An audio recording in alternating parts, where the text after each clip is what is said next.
इस विशेष वीडियो में हम तिलचट्टे के शरीर के पहले भाग यानी सिर के बारे में जानेंगे। अब अगर हम सिर की बात करें तो सिर की संरचना त्रिकोणीय आकार की होती है, यानी सिर त्रिकोणीय होता है। अब आइए हम इसके आकार को समझने की कोशिश करें। तो मान लीजिए कि यह तिलचट्टे का शरीर है जो डॉर्सोवेंट्रली छपटा होता है। अब सिर इसके साथ समकोण पर स्थित होगा, तो त्रिकोणीय सिर इस तरह से उपस्थित होगा। तो इस चित्र में हम कह सकते हैं कि यह तिलचट्टे के शरीर की लंबी धुरी है और सिर लंबवत या 90 डिग्री के कोण पर स्थित है।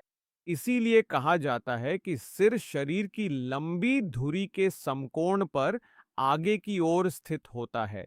अब यह सिर थोरैक्स से जुड़ा होगा। ये थोरैक्स है। अब थोरैक्स का पहला खंड इसे प्रोनोटम कहा जाता है।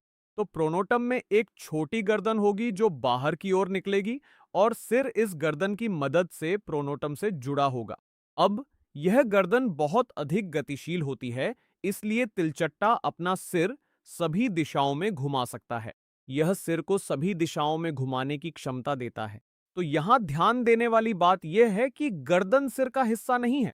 गर्दन प्रोनोटम का एक छोटा सा विस्तार है और यह सिर से जुड़ती है। सिर में मौजूद भागों की बात करें तो पहला भाग एंटीना है। हम बाद में इसकी विस्तार से चर्चा करेंगे। दूसरा भाग साधारण आंखें हैं, जिन्हें हम ओसेली या ओसेलस कहते हैं। तीसरा भाग संयुक्त आंखें हैं और चौथा भाग मुखांग है। तो इस दिए गए चित्र में सबसे पहले हम यहां एंटीना की संरचना को ध्यान से देखेंगे। तो ये जो लंबी संरचनाएं एक जोड़ी के रूप में यहां स्थित हैं, ये तिलचट्टे के संवेदी एंटीना ही हैं। अब ये धागे जैसी संरचनाएं हैं, ये बहुत छोटे छोटे जोड़ से बनी होती हैं, इसलिए हम कह सकते हैं कि ये संयुक्त संरचनाएं हैं। ये झिल्लीदार सॉकेट्स से निकलती हैं। तो आंखों के ठीक सामने झिल्लीदार सॉकेट्स होते हैं और प्रत्येक एंटीना एक झिल्लीदार सॉकेट से निकलता है। अब इन एंटीना के कार्यों की बात करें। इन एंटीना में संवेदी रिसेप्टर्स होते हैं और ये अपने एंटीना की मदद से वातावरण को महसूस या मॉनिटर कर सकते हैं। एंटीना के बाद हम दूसरे भाग पर आते हैं और दूसरा भाग है सरल आंखें, ओसेली या ओसेलस। हम इस विशेष चित्र में ओसेली की उपस्थिति को देखेंगे। तो यहां जो छोटी संरचनाएं मौजूद हैं, ये ओसेली या ओसेलस हैं।